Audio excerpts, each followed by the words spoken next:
Hello. Hello. Good morning, everyone. Good morning. Good morning. Are you ready? Okay.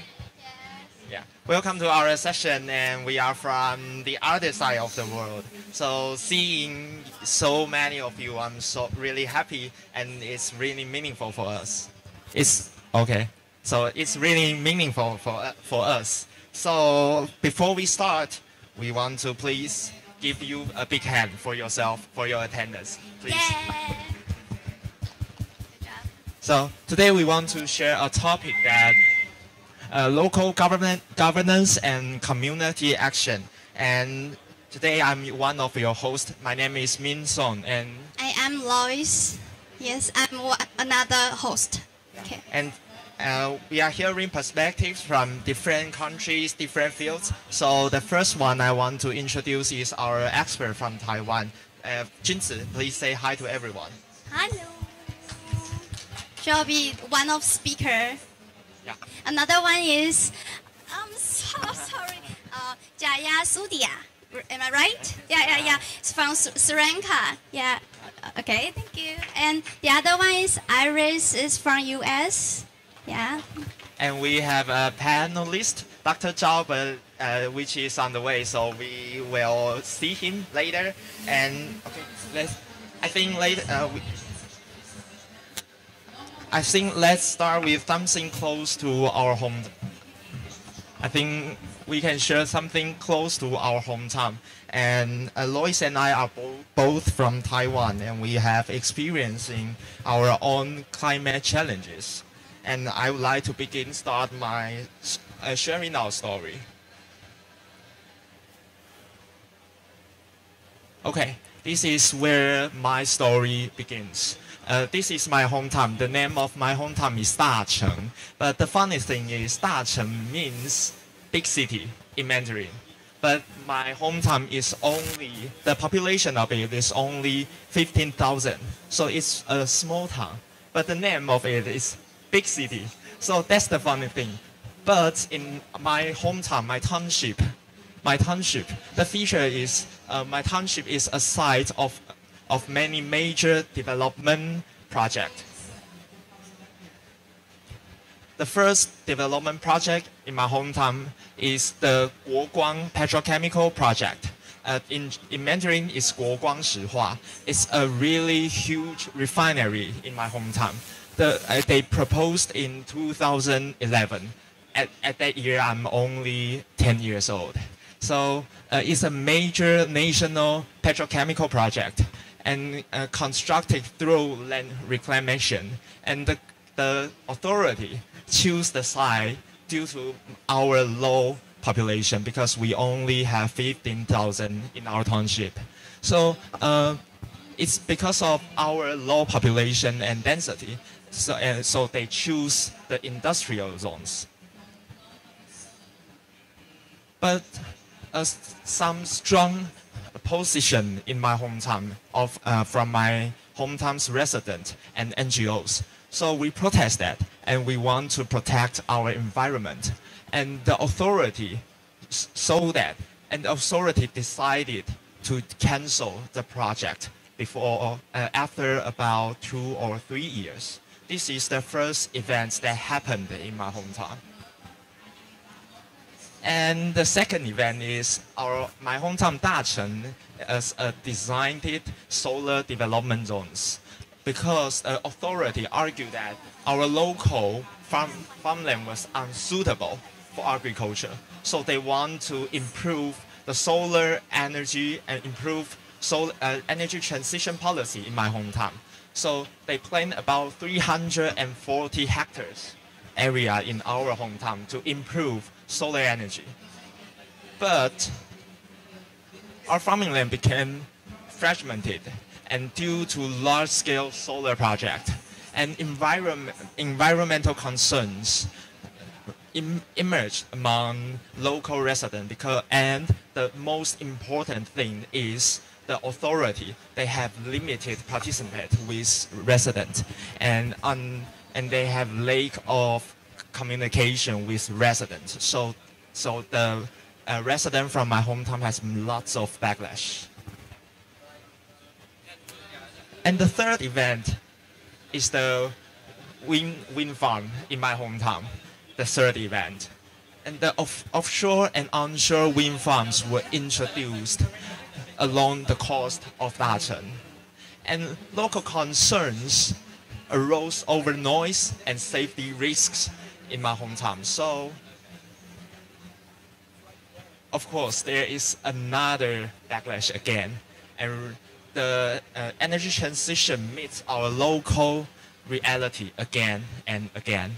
So the project built too close to our village, too close to our homes. So communication gaps with the resident and officials, that is a big problem in my hometown. And after these three events, I think that there is an important question for me. Why must my hometown carry the wet? I mean the wet is Dacheng, my hometown, served industrial park or served science park 100 kilometers away. We provide our land, we provide our home, we provide our view, we provide everything. All of the industrial park, all of the science park, but we get nothing. So this is our problem in my hometown. So next I want to ask Lois, another host, do you meet or do you see something in another community's problem in Taiwan? All right. Thanks, Mings, for sharing. Because my background is disaster prevention, so I will focus on the community resilience or adaptation. And then, so from the energy transition is from Mings, and I will go through the community adaptation and to building the resilience and start with the people. Before the topic starts, I will play a video to you guys in our rural countries in the eastern of Formosa. Yes, and so you can see the event, the disaster is happened 3 months ago, and so let's just see the video. Because 下午2点50分，花莲光复乡的马滩溪上游堰塞湖的坝顶突然出现了溢流，不到20分钟，洪水夹带巨量的土石冲破了马滩溪桥，桥体断裂成数节，被冲到了溪边，只剩下桥墩孤立在洪流中。啊，桥不见了！桥掉了，桥掉了，真的很夸张哎！亲眼目睹马太安溪桥洪水喷出桥面，接着整座桥断裂，泥水疯狂翻滚。再看一次，洪水把桥面抬高，柏油路断成好几块，整片带走。空拍看到河面上只剩下桥墩。下午2点50分，马太安溪堰塞湖坝顶溢流，黑泥水全部冲进下游村庄，狂淹民宅，几乎要灭村。车辆在水上漂，水流快速冲刷，车辆仿佛变玩具车，被水冲到甩尾乱撞，交叠在一起，连超大军卡也惨淹，被水冲走，一路的退路。恐怖的是，居民还没撤离。洪水冲进光复市区，惊见居民受困，妇人抱着柱子，水已经淹到胸口，就快被冲走。后面还一直有漂流物猛撞，居然是家属隔空发文求救，有人在光复市场附近，可以帮忙救我妈妈吗？有没有救生艇？这个白色车子里面有人，他现在被冲到那个光复国中棒球场，然后水现在越来越大。民众好着急，远方有人受困，车内狂喊有没有救生艇？画面往左，一名妇人坐在柱子上，水越淹越高，她被洪水包围，无路可逃。快喊快，不要过去！大家跑出来，看着惨淹一片的家园，车子泡水却根本救不了。他跑快在这里啦，赶快！怎么办？哎呦！水流冲破铁门，灌进民宅，路边摊沿路碰撞飘走了，商店也淹掉一半，街边不止车子乱飘，还有货柜屋到处撞。马太安溪上游堰塞湖，短短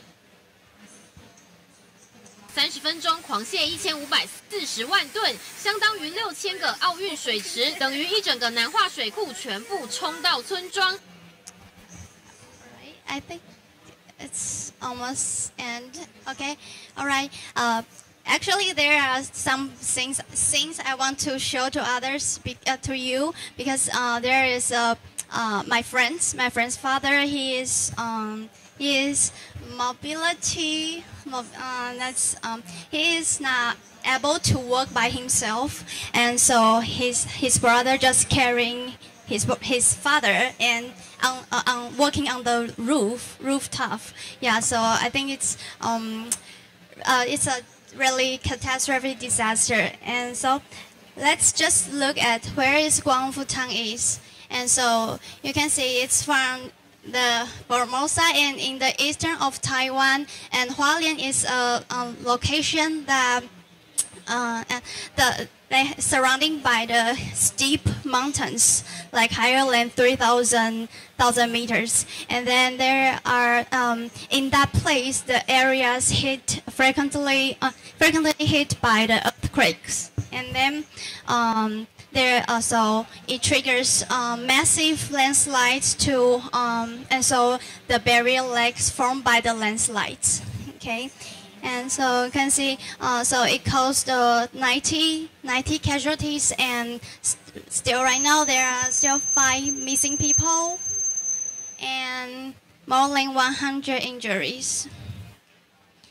All right, so I think the problem is the emergency alerts are working or not working. From the BBC News, no warning. The people say, the resident in Guangfu, they say there is no warning. But if you look at this report, some people say that. Let me see. Okay, so I just the evacuation was not mandatory, and so local officials just only call the public. You can just go upstairs. That's okay. You don't need go to the higher ground. And other ones say there were no specific flood warnings.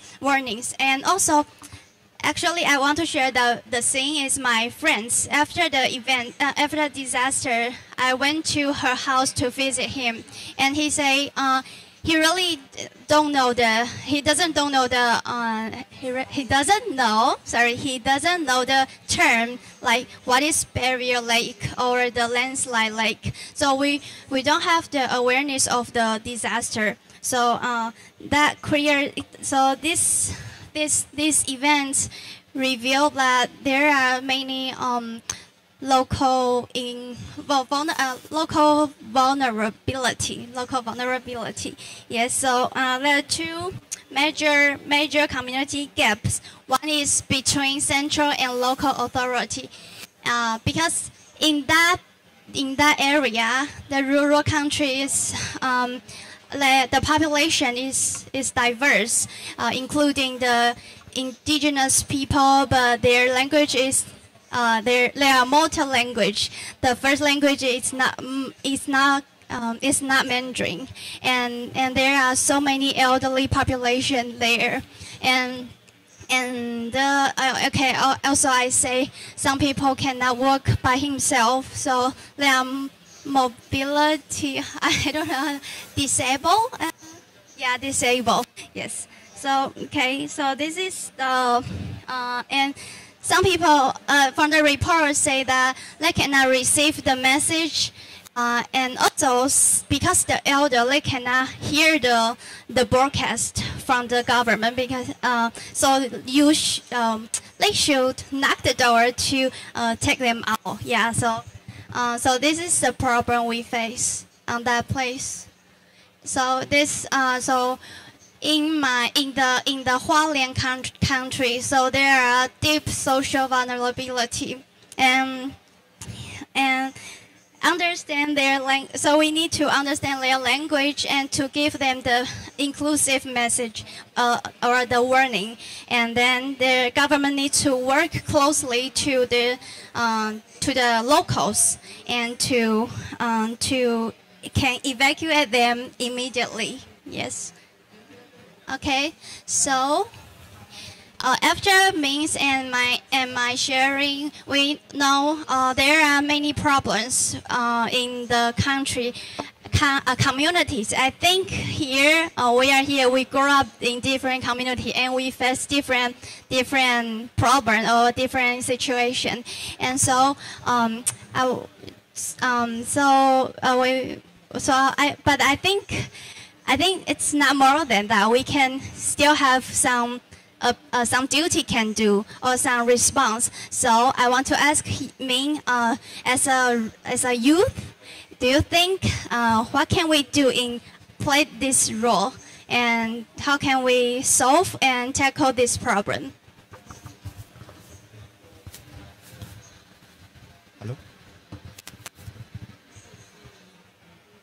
Hello, after sharing my problem in my hometown, and I think I try to know more about that and try to solve that. So I go into my university in Taiwan. My university is Zhengzhi University, and I'm in the Department of Land Economics. What we do is about land policy and spatial planning, urban planning. I try to know the policy, try to know how to control, how to plan our country, our communities. So this is my research about the key framework of our energy land use, and this is white paper. And these three is the key points, the key value in our research. We know that we want to say that in our energy transition, in our energy land use, there are three key points, key value in our project. The first one is energy security. We want to achieve that. And the second one is environment. We think the environment is really important for us. And the third one is social justice. I think these three key values is so important for us. And to achieve that, we think that there is a three-way to achieve these three. The first one is the zone management. The zone means the solar farm, the solar energy farm. And the second one is community-wide adoption. And the third one is, last but not least, is the important one. The most important one is local governance. It's also the topic of the day. And I think between this is how to achieve that is we need partnership. We need scale-sensitive planning, and we need local co-prosperity. And so I want to talk more about local. What's local's role, and how can we deal with that? To know more about that, I have many interviews with many communities in Taiwan. And so I interview in 6 counties and 8 local government officials. So I have 10 interviews. And I found that there are 3 key problems in Taiwan energy transition in local level. So I think the goal, the net zero goal or the sustainable goal is a top-down goal, but we need a bottom-up action from communities. And this is the framework I think that we can use, we can achieve the goal in local level. So the framework is about we will have some renewable energy output, and we can use the retention of green electricity for local use, and then we can integration with local industrial development, and we can go that to planning for local renewable energy development. I think this is a key framework in Taiwan in local level. All right. Wait. Okay. All right. Okay. So as Ming said, we want to build up from the bottom to the top like the governance model, and to allows local government and the community can take the lead. So later I will show you. This is my video, and I record in the Guangfu township, and then you can see how youth can do or how generation can do.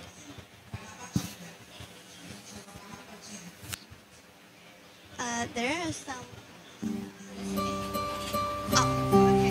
Oh, just music. Sorry, background music. You can see after the disaster, there are so many very thick mud in the houses.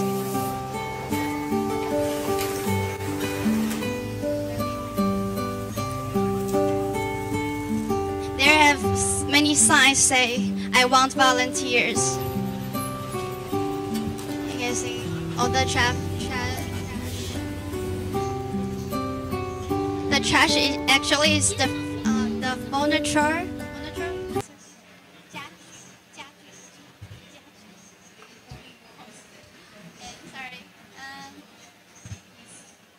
Okay, you can see the half of the house is covered by the mud.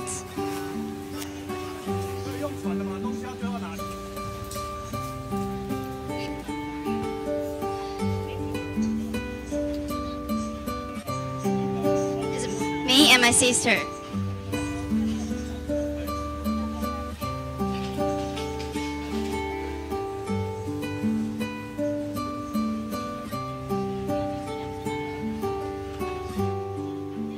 It's Taiwanese beer.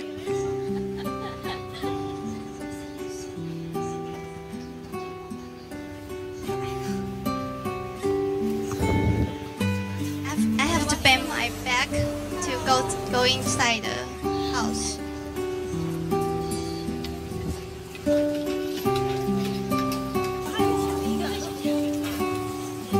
You can see many people there. They want to be their shovel heroes. Yeah, okay. Just a quick game, small game. Can you find the one, the picture, the girl? She's here. Can you find where is he? Where is she? Can you find out? Nope. Yeah, this is Eva. Oh yeah, this is her. Yeah. So we went there in different days. Yes, and then this is me. Yeah, and we went there to. We just take the train to there because we cannot drive our cars because there are so many muds. And then you can see from the news, the Guardian says drink boards. Yeah, if you're very strong, you can go there to shovel the muds and then and also the monks. I think you know 慈济, right? They're really good at to rescue people. Yeah, and then there are some retires. I met a very old guy, like around 70s, but he's still there. And he was there and helping the resident in Guangfu. Okay, so I just want to say please play the video. Thank you. You can see from the video, there are so many people across the district, different district, and then they might took 7 hours to drive their cars to the nearby, and then they took the bus to there. So there are so mud because the landslides, cover the mud. So I think it's really heartwarming and very touching.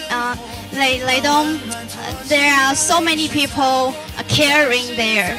And then they came to helping, and then you can find across different professional.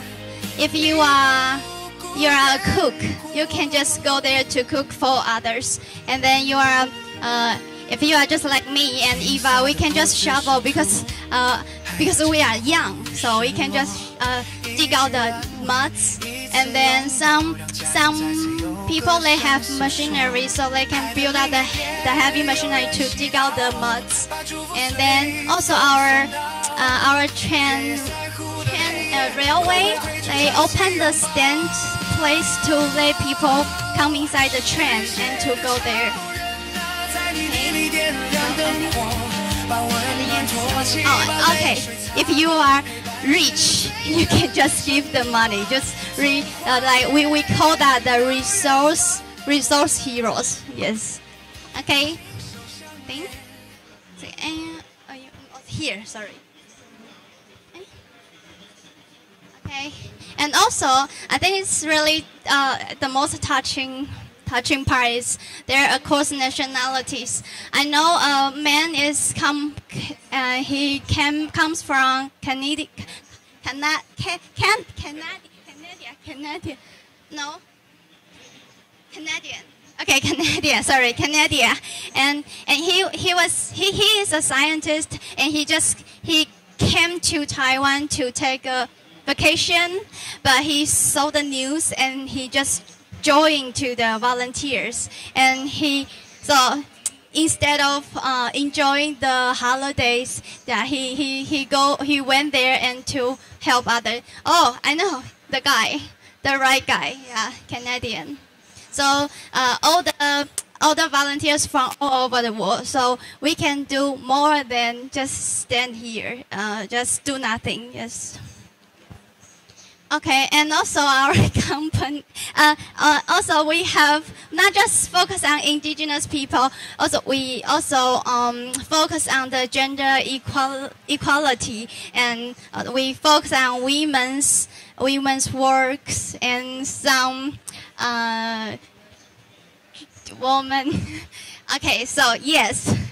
Because you can see there, because the Lima work program, and we follow the GAP, gender action plans, to enhance our ability and our resilience, especially in women.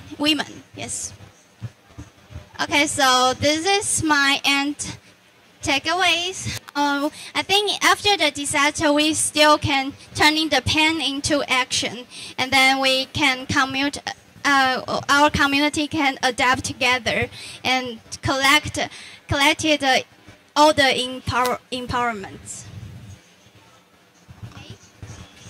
Oh, sorry. Oh, I have just ask. You can ask yourself, what kind of hero do you want to be? Yes, I think right now here, I think we all can call eco guardian, I guess, because we are in COP right now. Yeah, but if you are a plumber, you can be the utility hero like that. Yes, you can think about it. Okay, after our sharing, I want to make a key takeaway, and the first one is for me. I think in my case, I want to say that the most important thing is shared obligation and shared benefit with local level. I think that is a key point, a key way to improve our energy transition policy in local level. And the second one is Lois, is building resilience is about people taking action. And after our sharing, I want to ask our expert and our other youth representative. And the first one, I want to invite Junci. She is from Taiwan and she is expert. We want to know about how governments can do and what's the local governance roles. And then the most important one is the multi-level governance. How can we achieve that? Welcome, Junci.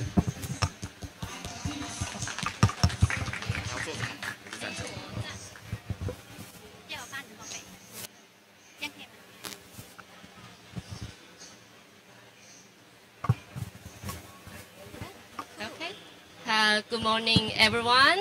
I'm Junci from Taiwan, from Industrial Technology Research Institute. We call it ITRI. And I'm currently an associate researcher in ITRI. Thank you, Lois and Ming, for sharing the local cases. I'm not currently a local expert, but I've been following UNFCCC negotiations for a couple of years.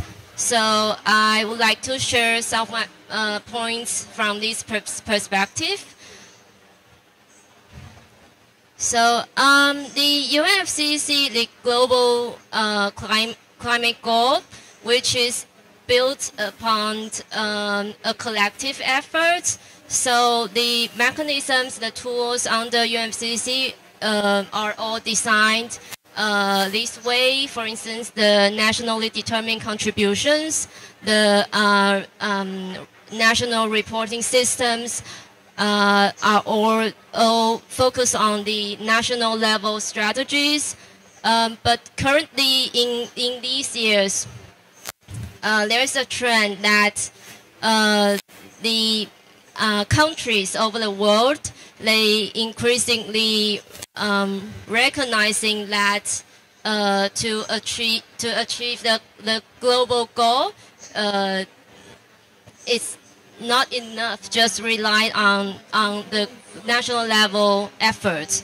So in these years, there are some progress under the negotiations. For instance, in 2 years ago, the COP28, the United Arab Emirates presidency, they collaborate with some organizations. They launched the Coalition for High Ambition Multi-Level Partnerships called CHAMP. It aims to strengthen the collaborations between national and subnational governments in the climate policy and financing. And in this year, just in this week, the government of Brazil, they, in collaboration with UN Habitat, they launched the plan to accelerate multi-level governance called PASS.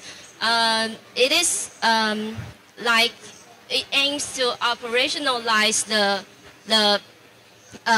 CHAMP, the initiative. So the CHAMP is like a policy commitment, and the PASS is more like a real mechanism. They want to realize these things. So they focus on 4 aspects, including to facilitate the local-based information for the risk-informed decision-making. The second one is the capacity building, including the data, the information sharing. And the third one is the climate finance, to channelizing the finance across different actors. And the last one is to facilitate the inclusive multi-level governance. And they have 2 specific targets. The first one is to encourage all the countries to include the subnational relevant content into their NDCs. So they target to achieve 100 NDC plans by 2028 and to increase to 120 by 2030. At the moment, as assessed by the Bloomberg Philanthropies, currently they calculate all the supporters of the chains, their NDCs. They calculate around 2/3 of the NDCs have already included the subnational contents in their NDCs. So you can see that at the implementation level, countries are really did include these things into their national level strategies. So we can see that the trend is really influencing the global efforts. And the second target is to train 6,000 officials under the CHAMP. So to really support the capacity building, to train people who can do these things. So it matters that the scientific assessment also confirmed these directions about the multi-level governance. In the latest report of the IPCC, the 6th assessment report of IPCC, it emphasized that the governance act as an enabling systems to facilitate the cross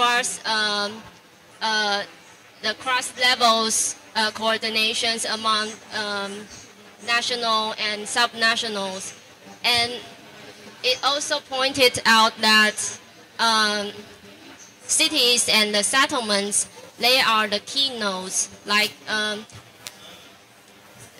these are the keynotes which link the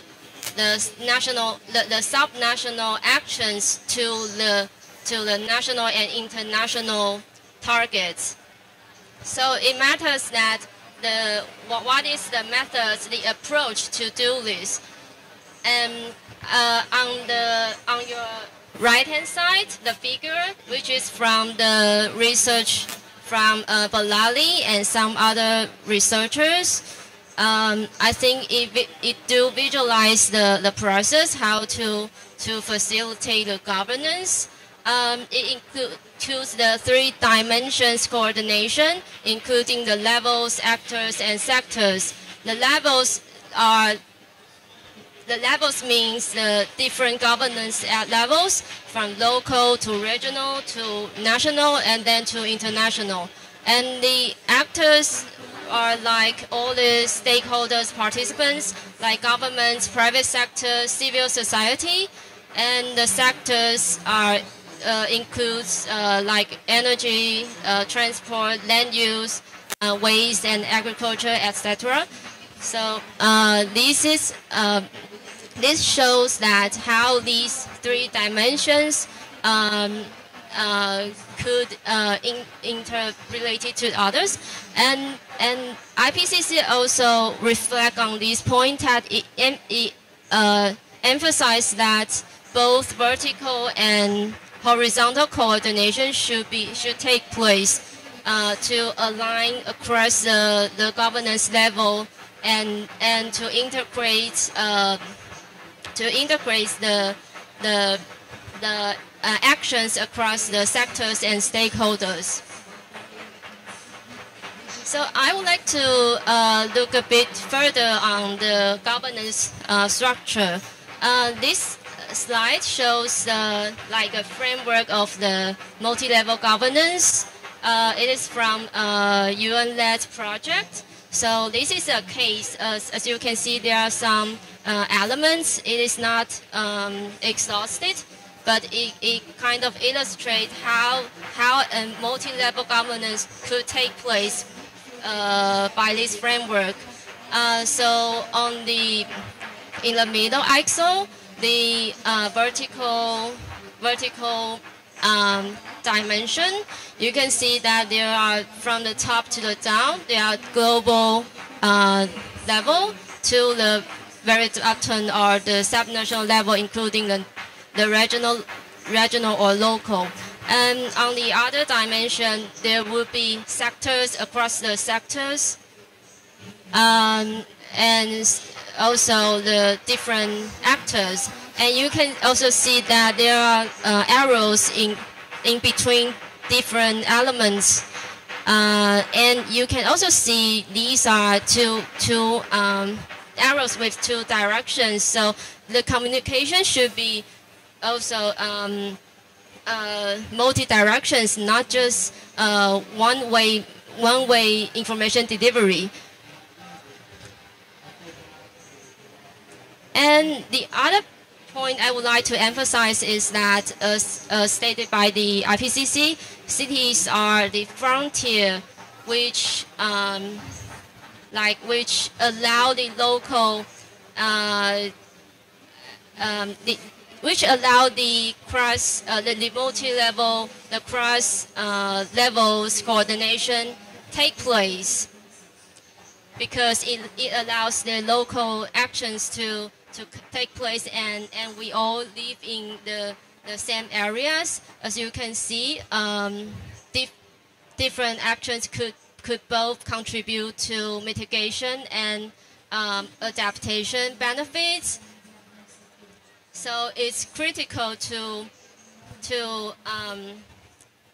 when we talk about the different level coordination, we also look into the city as a solution. How could we manage to facilitate the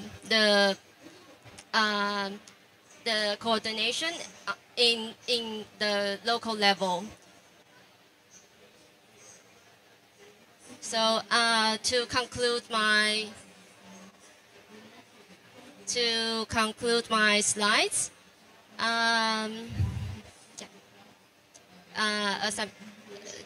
in recent years, under the UNFCCC, under the global efforts, countries really do recognize that we need to include the effort from different levels, from the bottom to the top. But it's critical that how could we manage the governance, the structures that really could allow the global efforts to be delivered to the top, to scale the efforts. And I briefly share that from the research from the international cases that the governance could take place with the clear structure, with clear connections between the elements we know, and also the settlements and cities should be emphasized more, that because it is the frontier which allow the coordination happens. So this is the end of my slides. Thank you for your listening. All right, thank you, Junci, gave us the overview from the IPCC AR6, and then later we will invite Jaya Surya, and he's a youth and also a research in this area. Please welcome him.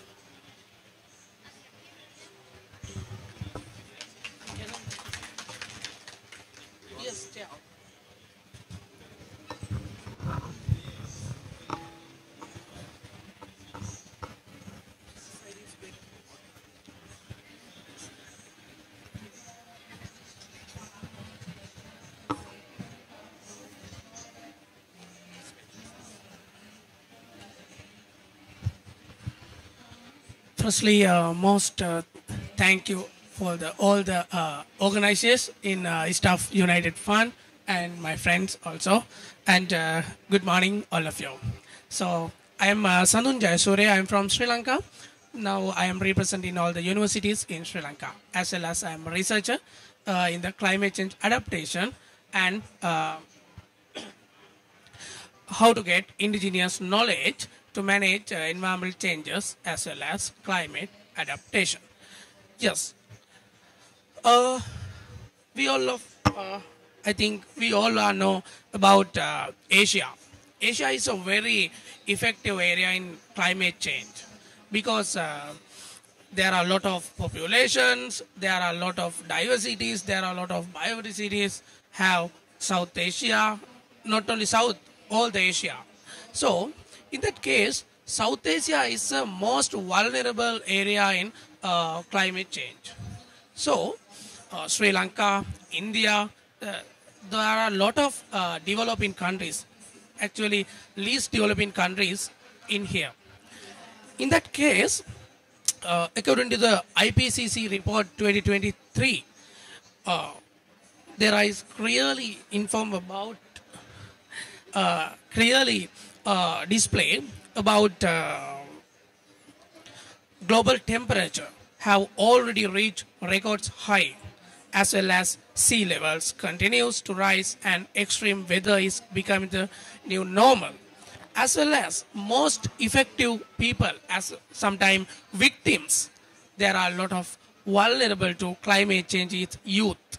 I think this figures is very clearly showing this case in IPCC report 2023, as well as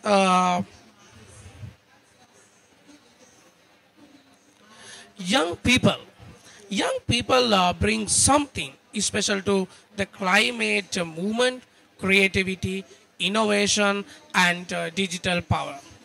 Movements like Friday for Future and for Youth for Climates show that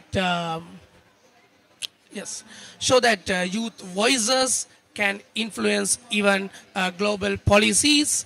this started as a small action, one person as well as one placards adds one message, and grew into worldwide movements. So here in South Asia, we have similar examples. I would like to get this example from my motherland in Sri Lanka. So youth volunteers have restored mangrove forest, protecting both biodiversity as well as there are a lot of movement to collect zero plastic, zero polythene, as well as get free of charge share their environmental knowledges, as well as enhance coastal livelihoods like fisheries industry as well as pottery industries. So as in Nepal, young researchers are mapping glacier trades using drones, as well as India. I think there are a lot of volunteer groups are involved in the replantation program. So to make a difference, we don't always need massive funding or advanced technology. The best place to start is right where we are. Ask yourself, what is the biggest environmental problem in your community, in my community? In that case, sometimes it's touched to our heart. Is it waste? Sometimes water security, sometimes pollution, sometimes energy consumption problems. In really Sri Lankan dry zone also most effective to the water, drinking water, as well as food insecurity. They are most effective, not only Sri Lanka, actually all the South Asian peoples. So then start small, maybe a cleanup campaign, a recycling project, or a small urban garden. For instance, a group of students like some urban areas around Sri Lanka, in like Kandy, I think more of us know about city of Kandy, Colombo. So began a simple waste programs at their schools, at their universities, as there are any other volunteer places. Within months, nearby schools and even local councils adopt the same practices.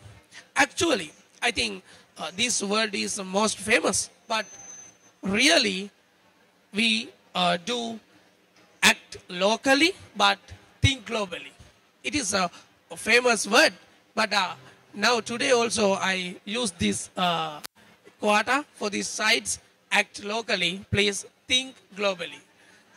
As my example, I already conduct some research in Sri Lanka, especially dry zone. What are the main effective people? I think you know about pottery industry as well as agriculture farmers in the dry zone. There are very poor peoples in Sri Lanka, rural areas. So there have a lot of problems in simply water scarcity, food security, as well as in these days there are rainfall patterns also changes. It affected to their agricultural practices as well as raw materials to get pottery industry. So I already established some beekeeping practices. I share my knowledge to all the farmers. It's free of charge, because we all know about that knowledge as a young academia, as a young researchers. I think it is really our responsibility for our communities, not only our motherlands. If we can share some ideas to all the Asia, it is better. As well as I have some example in globally. I am one of the founder in some youth forum in Environment Key. Is already established in more than 48 countries around Asia, Africa, and Europe. So there are a lot of people, including as members, and they are doing many things to share their environmental knowledges. It's a free of charge. No any months, no any because we have a lot of technologies like Zoom, like Google Meet, as the virtual platforms, then we can use it. Actually, it is act locally, but think globally. As an example, my beekeeping, as the example, our environmental knowledge sharing projects like this. As well as advocate for change. Climate action is not only about what we do with our hands. It is also about how we use our voices. As young people, we can influence decision and raise awareness through advocacy. You can speak at your universities, your communities, your another schools, or like this. Participate in youth forums, write articles, or use social media. Before the 3 or 2 weeks, we already published some magazine also to get some environmental knowledge sharing, as well as a principal researcher in Sri Lankan UNDP Jeff Small Grant project.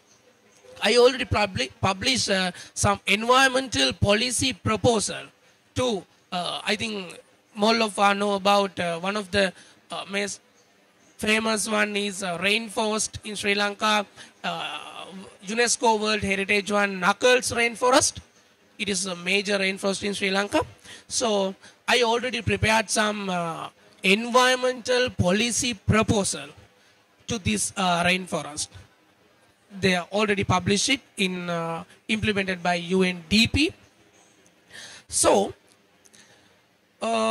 you can join networks like I think all of us join in COP20 as well as COP30, as another lot of youth forums, as well as personally I start the organization I already tell of.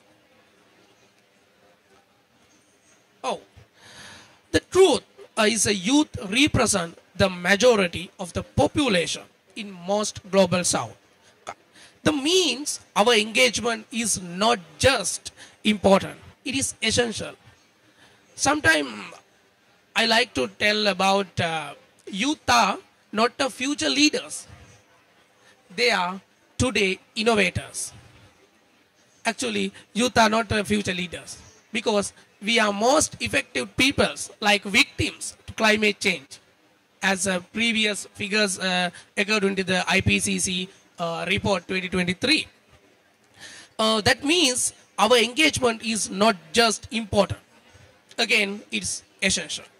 We must champion climate education, awareness, and education actions. Our generation has the unique ability to connect traditional knowledge with modern science and technology. I think you all of you know about Eastern society. Eastern society is the most important one to traditional knowledge, especially South Asian region. Sri Lanka also have, there are a lot of traditional knowledge system. Actually, it is no need to indigenous parties only. There are local knowledge system also here. Because sometimes water resource management technologies, agricultural practices, as well as medicine techniques, lot of things. For example, a traditional water tank system, it's called cascade system. It is one of the most famous one in the Sri Lankan technology in around the world. Cascade tank cascade system in dry zone in Sri Lanka as a modern science technology. So restore using GIS and climate data.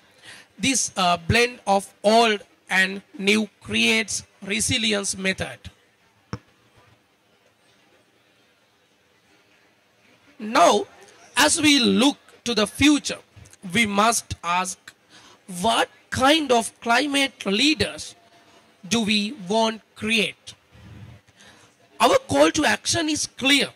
We must push for policy recognition of traditional knowledge financing for youth adoption projects and inclusive participation in design making. Youth in the global south understand the realities of climate change because we live them. So, but we also understand the solutions, community-led water management, circular economy practices, and nature-based solutions. Imagine youth lead reforestation in, I think some slides are missing in this presentation, but no problem. I can speech.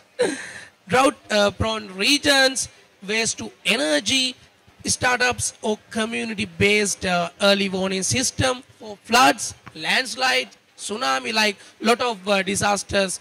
I think you all know. So before some presentation from our host, as well as lets us envision a world where youth-led, culturally rooted and scientifically supported adaptation becomes the standard, not the exception. Yes, as we reach the end of this presentation, I want to leave you with one message. The climate crisis is real, but so is our collective power to change it. Again, I would like to remind, youth are not the future leaders. Youth is today innovators to climate change. So, thank you so much again for this opportunity. Thank you. Thank you, Jaya Sanju. Okay, and next one, we will invite Iris from US, and her title is Lakoi Japan Focal Point. Okay, the insights. I really love this. Thank you. Thank you so much. I'm very excited to be here with all of you. Thank you. My computer broke and I lost my slides, so I'm just going to speak. But I first wanted to show this image of our Elkoi and explain to you a little bit about what Elkoi Japan is. So I don't know if you know this already, but in preparation for COP, it's common for countries all over the world to develop national youth statements that encapsulate what the youth of that country want for global and local environmental policy. So I was doing a year abroad in Japan and had done climate activism in the US prior to that. So because I was bilingual, I was able to engage in this project where I oversaw youth from all over Japan developing what they want for Japan's environmental policy. So that's what I will be covering now. We developed a policy proposal that was then integrated into the global youth statement for global environmental policy. And so these findings that I am sharing come from the research that was done by Japanese youth over the course of this project. So just to start, why local resilience matters in Japan. Japan faces very high climate risks from floods and heat waves, as well as coastal storms and sea level rise. It is an island nation, therefore it is very susceptible to tsunamis and earthquakes, and it has been experiencing record level heat waves over the last couple of years. One example that I experienced myself while living in Japan is Mount Fuji being without snow in late October, breaking a 130-year record for the longest time without snow. So the effects of climate change are becoming more and more evident in Japan, and the youth of Japan understand the incredible urgency to change policy in order to slow the effects of climate change. In addition to this, Japan has one of the oldest populations globally, with 25.1% of citizens over the age of 65. This means 1 in 7 workers, and this also means that many of the population of Japan are immunocompromised because they are so this slide kind of shows some of the issues that are currently happening in Japan, but basically, many people in Japan are immunocompromised because 25% of the population is over 65, and these extreme heat waves and climate issues are perpetuating health risks to the population. So I wanted to start with governance and climate finance reform. So Japan is already a major finance player. It contributes about 16.5 billion US dollars annually to climate finance, and this is about 62% of its total ODA. However, only 15% of that currently goes to adaptation projects, and the youth of Japan have called for government to raise this to 30% by 2027, which will ensure that funds reach communities and grassroots organizations rather than simply large-scale mitigation projects. So in addition to this, Japan's GX ETS, or Green Transformation Emissions Trading Scheme, has strong potential but currently lacks transparency and ambition compared to global standards. So after a thorough analysis of this system, the youth of Japan have added in their statement that restructuring this system to ensure the revenues are used effectively is important, not just to pay off transition bonds, but to fund adaptation education, renewable infrastructure, and most of all, next generation technologies. They also recommend direct access mechanisms modeled after successful systems in Barbados and Rwanda.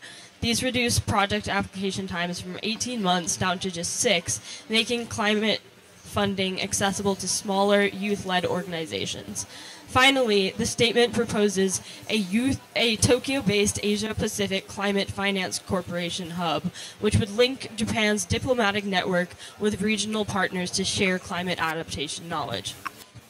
Next, I want to talk a little bit about, I don't have slides after this because my computer is broken, but next I want to talk about how youth empowerment and local governments should manifest. So a truly resilient future requires intergenerational collaboration. So the youth of Japan found that Japan's new Children and Families Agency, which was established in 2023, coordinates national policy on child welfare and youth engagement. It offers a promising platform to mainstream youth participation in governance, but its potential remains largely untapped in climate policy. The 2025 Local Conference of the Youth Japan National Statement calls for the to take it a step further by launching $1 million yen mini grants for youth-led adaptation projects such as urban heat mapping, flood risk awareness, and evacuation planning for elderly residents. Participants also propose establishing youth advisory councils within at least 5 ministries by 2027, including the Children and Families Agency, to ensure that young people can meaningfully shape climate and social policy. Finally, they emphasize integrating action for climate empowerment into Japan's school curricula, connecting climate education to hands-on local action, and fostering generations that link social welfare and environmental resilience. Empowering youth and strengthening governance are only part of the equation. For Japan to build a real climate resilience, we also need to transform the systems that power our daily lives. That brings me to energy as an important resource. So Japan's current goal is to reach 36 to 38% renewables by 2030. So this is about 37% in the middle. To do this, we need both localized, smart, and interconnecting systems. Japan's regional circular and ecological sphere, zero carbon city, and smart city programs already provide a strong foundation for building local energy resilience. The regional circular and ecological sphere, or Chikiki Jukankeike, is a national concept that encourages regions to use local produced renewable resources like solar, wind, or biomass energy and recycle waste and water within the community. It's also creating self-sustaining local economies where environmental and economic benefits stay close to home. The Zero Carbon City Initiative is a voluntary commitment by local governments to reach net zero emissions by 2050. As of 2025, over 650 municipalities representing more than 90% of Japan's population have declared themselves zero-carbon cities. These cities focus on practical steps like installing solar panels or public buildings, electrifying buses, and improving building efficiency. Meanwhile, smart cities projects integrate digital technology, AI, and data systems to manage local energy use more effectively. Smart grids and digital monitoring help balance the demand and prevent blackouts during disasters, and allow cities to share renewable power across regions. So through combining these three frameworks, the local circular systems, zero carbon commitments, and smart infrastructure, Japanese cities and towns can produce and share clean energy, reduce waste, and stay resilient when national grids may fail. So another thing that was covered within the National Use Statement of Japan was biodiversity and nature-based adaptation, which are also very important because Japan has a very diverse ecosystem and very diverse nature-based adaptation needs. So Japan is home to over 90,000 species, yet biodiversity loss is accelerating due to climate change and land use precautions. The local conference of the use statement emphasizes protecting Satoyama and Satomi landscapes, which cover about 40% of Japan's land and serve as natural buffers against floods and landslides. By integrating ecosystem-based adaptation into local climate plans and by funding youth-led citizen science and coral reef monitoring, Japan can build resilience through nature itself. So just to explain what those are a little bit more, Satoyama refers to rural landscapes that lie between mountain, foothills, and villages, and these areas include rice paddies, forests, grasslands, and irrigation systems that have been managed by local communities for centuries. They represent a harmonious balance between human activity and nature. People harvest wood, grow crops, and manage waterways in this area, and these areas are very important for maintaining biodiversity and natural flood protection. Also, Satomi is a marine equivalent, so coastal zones where human activity like fishing, aquaculture, or seaweed cultivation can enhance biodiversity and productively rather than depletingly secure the environment. So some examples of this include Seto inland island communities and coastal wetlands where traditional fishing methods maintain healthy ecosystems.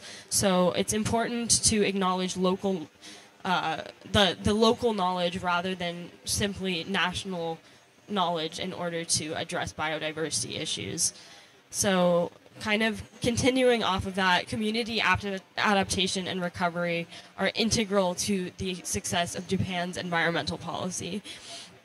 At the community level, resilience is deeply personal. For example, after the 2011 tsunami, Rimu Kentakata rebuilt its city or higher ground with green buffers and the now famous Miracle Pine as a living memorial. This is one of many examples of local action that's grounded in a specific region with specific problems that affect that region.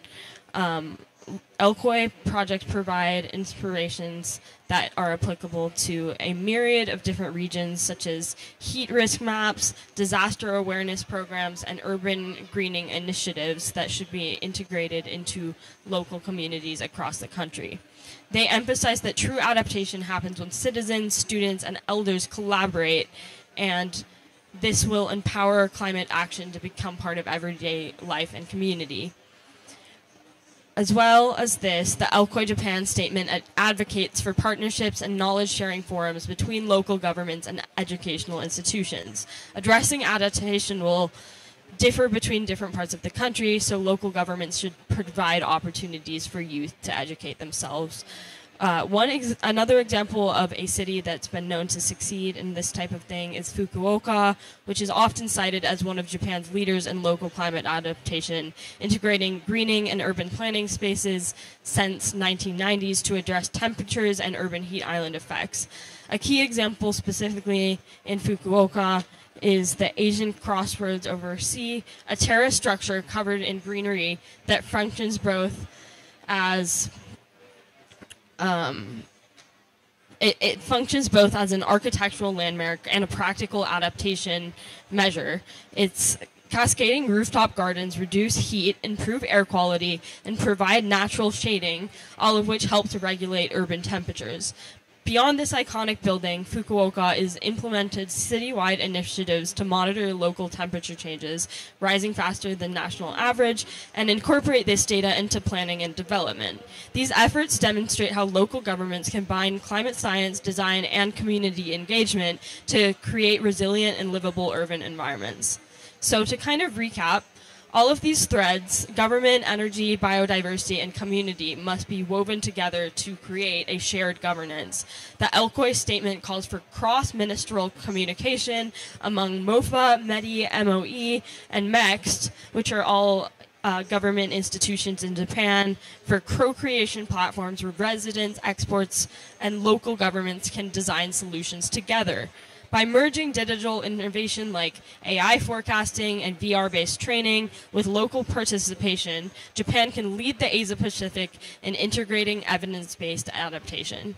So key policy recommendations that were created through this national statement were relocating 5% of existing climate finance to direct youth access to empower youth to take on all of these challenges that I've just mentioned. Secondly, raise adaptation funding by 30% by 2027.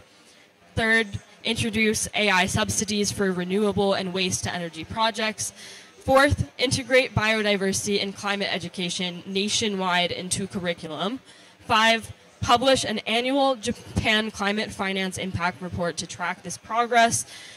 And if all of these are done in accordance with each other, youth will be more empowered and local communities will also be able to address their needs. Ultimately, resilience isn't just an environmental goal, it's also a social contract. If governance provides the structure and technology provides the tools, then communities, especially youth, provide the heart and the soul of this type of project. Together, Japan can lead the region in building a future that is decarbonized, inclusive, and climate safe for all generations. Thank you so much for listening.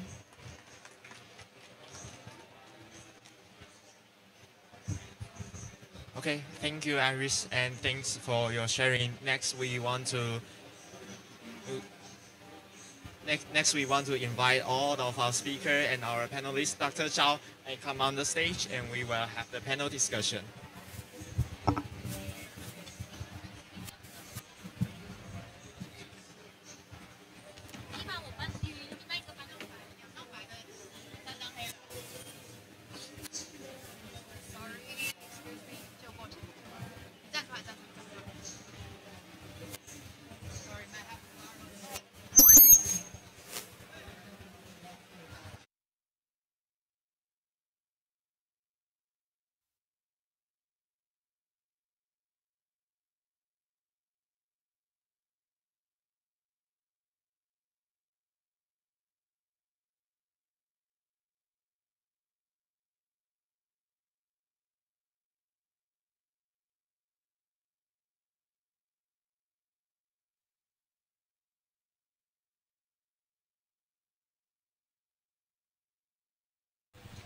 Okay, thank you all speakers to sharing so many, to share the so. I think it's very important takeaways to let us know. And so right now I have I have one question to two of you from different countries. Where's the point? Okay, so yeah, if you forget, there is a hint. Okay, so many young people from different sectors and are passionate about the sustainability and climate action. So do you think have any suggestions for youth who wish to make an impact in this field? And also, just curious about why are you choose Japan? Yeah, so maybe you can just add something. Yeah.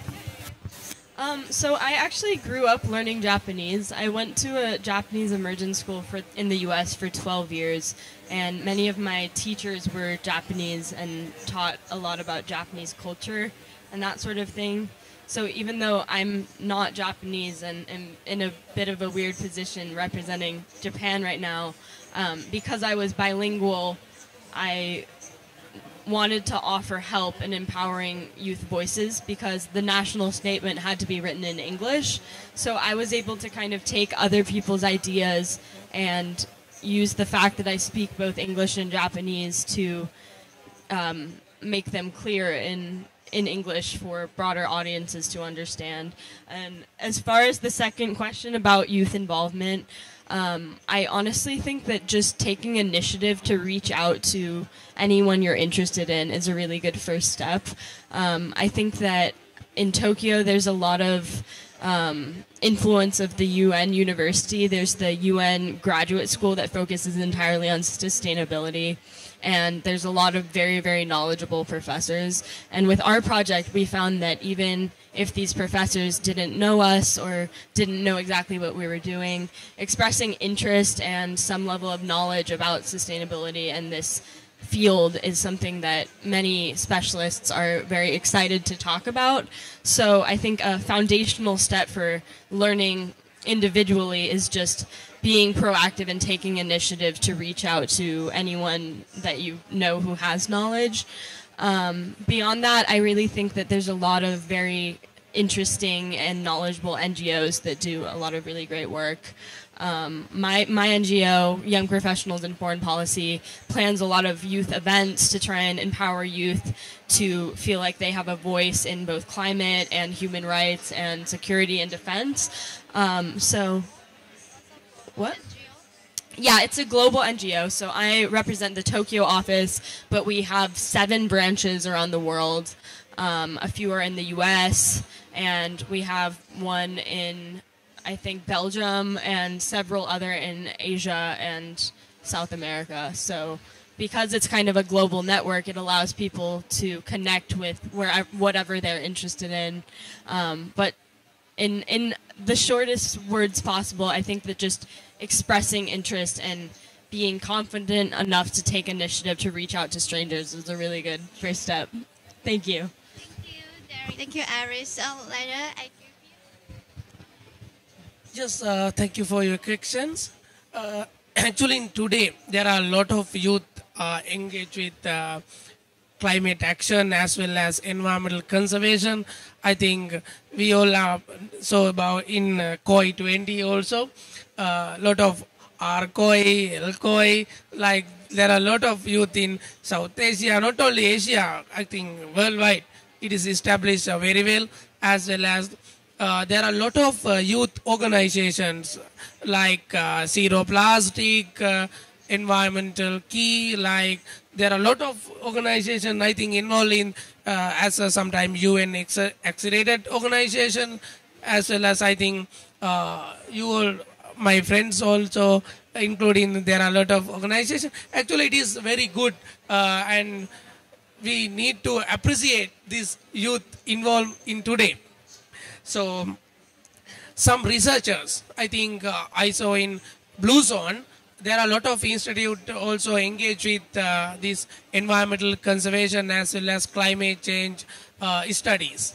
I think it is very good implemented to the understand what are the sustainable solution in next decades. It's what are the next future worlds. How can create our future worlds as a greener future. I think we all know about 2015 to 2013 is a sustainable development goals we have to achieve.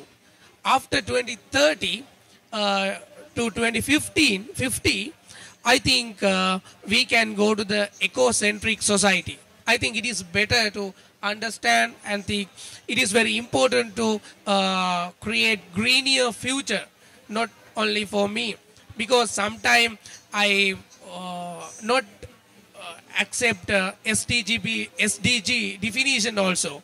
Sometimes it is not eco-centric.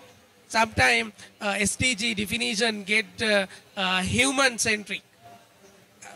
I think we need to create lot of platforms, lot of ideas, lot of solution to climate change as well as environmental management, engaging with as well as involving with eco-centric vision. So I think a lot of youths lot of communities, lot of NGOs like Staff United Fund. Also, I think a lot of people are engaged with in this time. I think it is very good. I think thank you so much.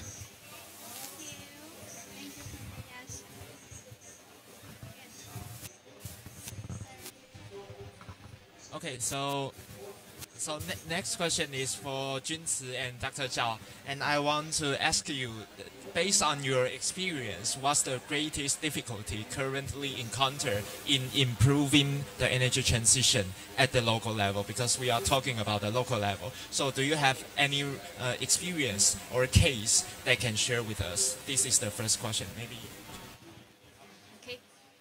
Thank you for your questions. I may not have the direct case for sharing, but I could, just to connect to my slides, I could share with from the governance perspective.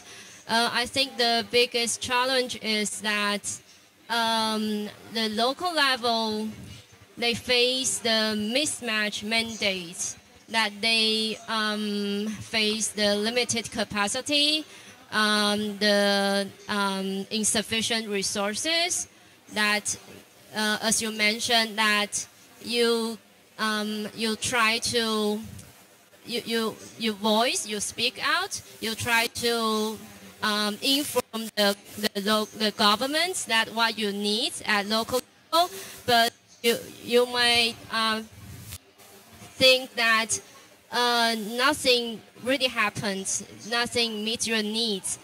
So I think that from the governance perspective, that it's our society. We need to establish the governance framework. We need to establish the institutional setups.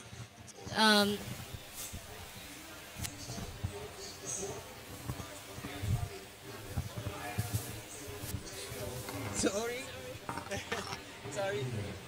Yeah, okay, it's better. We need to establish the setups in order to facilitate, to allow the communications happens. We need maybe tools, practical designs, that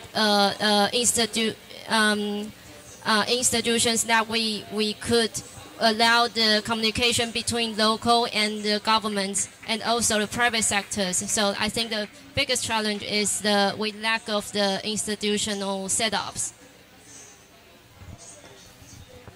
Hello everyone, thanks for the invitation, and I think I should introduce myself first. Also, I'm Jiawei Zhao. I'm the research director of the Taiwan Climate Action Network, which is a joint platform for 5 local NGOs in Taiwan. Personally, I have been involved in the climate change and the energy transition issue for almost 25 years. Yeah, almost 20 years for this issue. When we talk about the local energy transition, I think I will look at that from two perspectives. One is directly around the community scale, because 10 years ago when I was in charge of a project working in the New Taipei City, actually we have the successfully to launch what we call the participatory budgeting for the energy transition. So we invite all the community member immigrants to talk about what kind of the energy saving program they were willing to invest. And then we find out that there's some participants of that kind of program. They formulate a renewable energy cooperative. So they continue to working on this kind of issue. But we find out that for the past 5 years, this kind of model is hard to replicate. Because nowadays, when we come to the community talking about how the solar energy, how the renewable energy can be benefit for your community, but those community will come out by saying that whether the solar panel will lead to the heat island effect, or whether there will be some kind of like toxic for the solar panel. So that was hindered by those kind of misinformation, disinformation around the renewable energy. So that's hinder their agency to dealing with those kind of issues.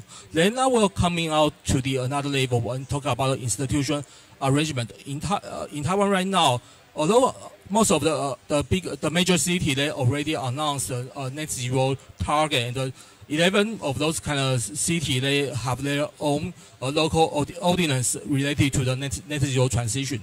But when we ask them, will you set out a more aggressive renewable energy target like the rooftop solar, which is the least controversial issue in Taiwan?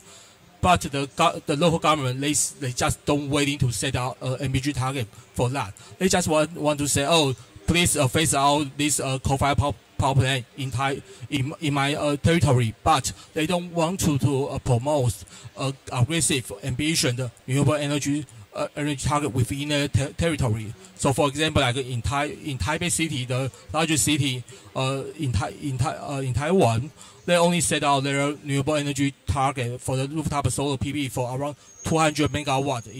It's quite it's just only around 0.5% of the total solar panel installed in Taiwan. So you can see we find out those kind of challenges for the local energy transition. Yeah. Okay, thanks for sharing, and I'm so impressive about Dr. Zhao's sharing, because I see that maybe in Belém the rooftop energy solar panel is more than Taipei, I guess. And the next question is for Dr. Zhao and Junzi too. Do you think is it possible that to drive local prosperity and with the process of energy transition? If so, what's the method and what's key value should be focused on? So I think I can give you some story in Taiwan. Is that there's a county we call the Zhanghua County. It's located around the southwest part of Taiwan, and there's a lot of the offshore wind potential around that. And around 8 years ago, when they started working on those kind of offshore wind, that the mayor of that city they are saying that, oh, we want to be the Saudi Arabia of the offshore wind in the Asia. So they have set out this ambitious target.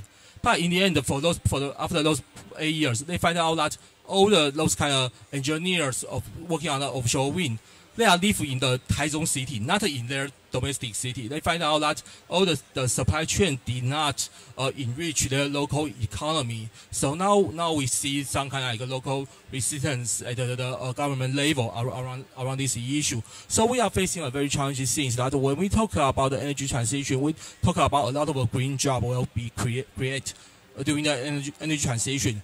A lot of jobs will create along the supply chain, but how can we ensure the supply chain, those jobs can be happen in Taiwan, and also in the local economy? Nowadays we are seeing that this kind of for the past 8 years we did not see those kind of a very fruitful result, so that leads to some kind of local opposition for the renewable energy, for the energy transition. And in another aspect, we also see that there's a two sides of the energy transition, not just about the supply side, but also about the demand side. For the demand side, those kind of energy saving corporate, they are more localized. They are quite domestic. They can be enrich the local economy, but we only start to give them more increase their funding. We are funding for around since last year. So we are trying to start to make sure that all the benefit of the energy transition, whether it's supply side and the demand side, can be enrich the development of the local economy. So my answer to this question in short is yes, I think it's possible, but I think that the prerequisite is that the local needs should be intentionally designed in advance in this process. So because when we talk about the co-prosperity, we are talking about the coordinating the multiple aspects, the interests and the needs. We will face the conflicts between the needs, the interests, and we we would like to find the common shared goals and visions. So to achieve the co-prosperity, we will need to include the local voice as well into the design process, and then we could talk about the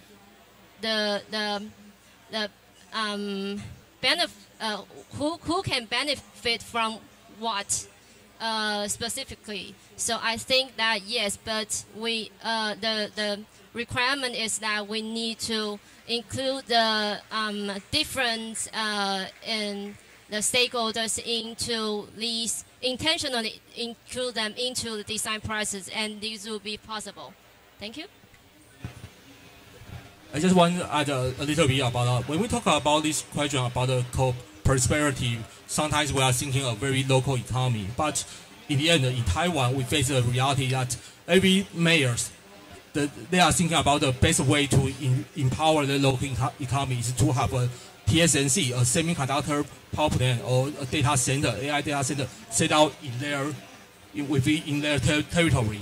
But now we have we try to say that if you don't have those kind of sufficiently renewable energy, it's not possible for you to attract this kind of semiconductor plant or the AI data center within that, because they also facing there some kind of like requirement they need a local supplied renewable energy. So that will be a kind of like I would say that will be a quicker thing, and that will be the most important thing that getting a lot of attention from the local from the mayors of the local city and the county. Yeah, I just want to add this one.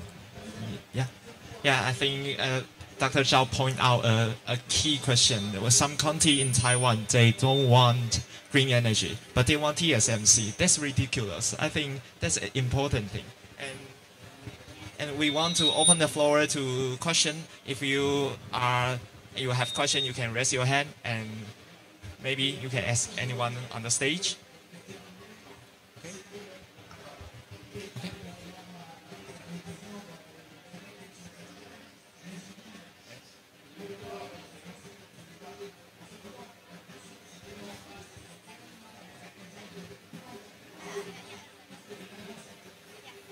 Okay. Do you have any question? No? No? Okay. I think this is the end of our session. Sorry. I don't want to be the barriers from us to the between now to the lunch, but I just want to add the last point. Because the first question you asked about what's the kind of suggestion for the youth, I would say the experience from the Iris, they are quite amazing, because we are sometimes. I also teach in university. We know a lot of the youth. They are quite interested in the green job, in the ESG job. But I would say, don't quite fall in love in the ESG too soon. You have to be real to work on the climate action and to bring those kind of real people that will be connected to your action. You need to be organized. You need to join an organization to know those things. Then you can you have those kind of experiences. Then you move into the ESG department. You will treat that as not just a job but a mission. Because those kind of candidates from the Louis and the Min, they are also the candidate for the youth fulfill dreaming. For us on this stage, I would say the things I'm doing right now. Actually, I fulfilled my dream when I was the dream that I said 20 years ago. So I will encourage you that. That's the last message I want to leave for you to keep working on this issue, and there's a lot of roles you can play an important role, not just in Taiwan but in the world. Yeah. Okay. Thank you. Really, thank you.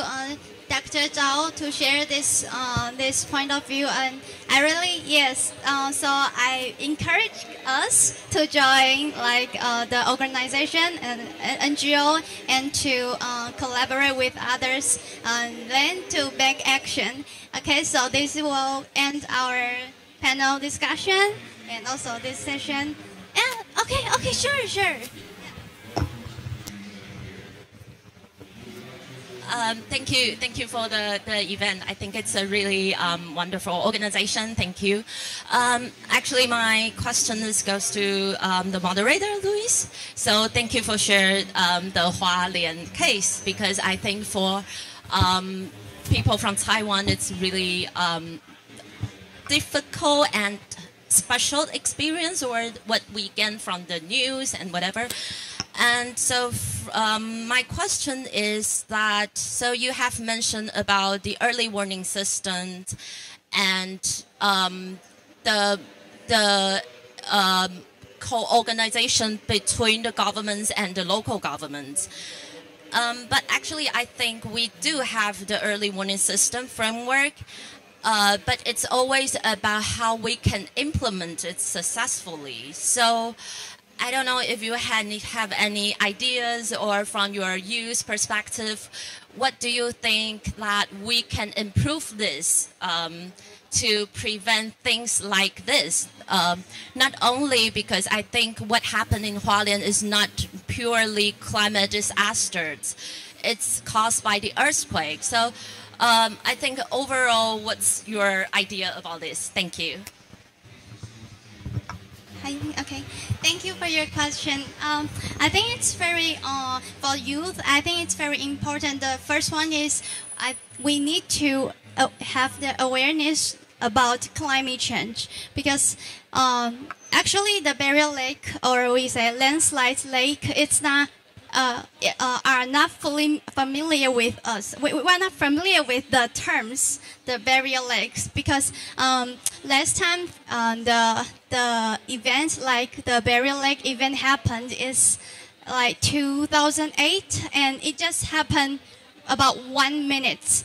I think you maybe heard that it's 八八风灾, like in Xiaoling village. Yeah, the Barrier Lake just formed by 1 minute, and then it broke up and just buried the village, the whole village. So this is the second time happened in Taiwan. So just I just mentioned in Guangfu village, Guangfu town, and so if we, I think the first part, we have the awareness about the climate change, and may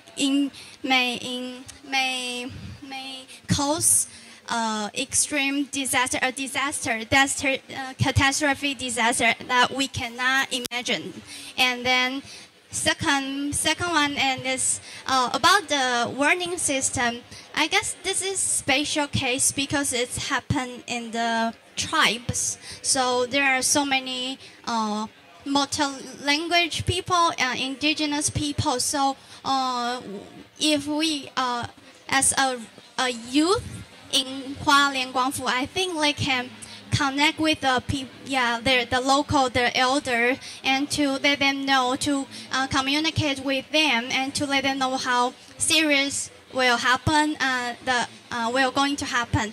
Yes, and then so first one is to know the problem, and second is to engage with people and to connect with people. Yeah, so I think this is the one we can do right now. But later, actually, I was studying the.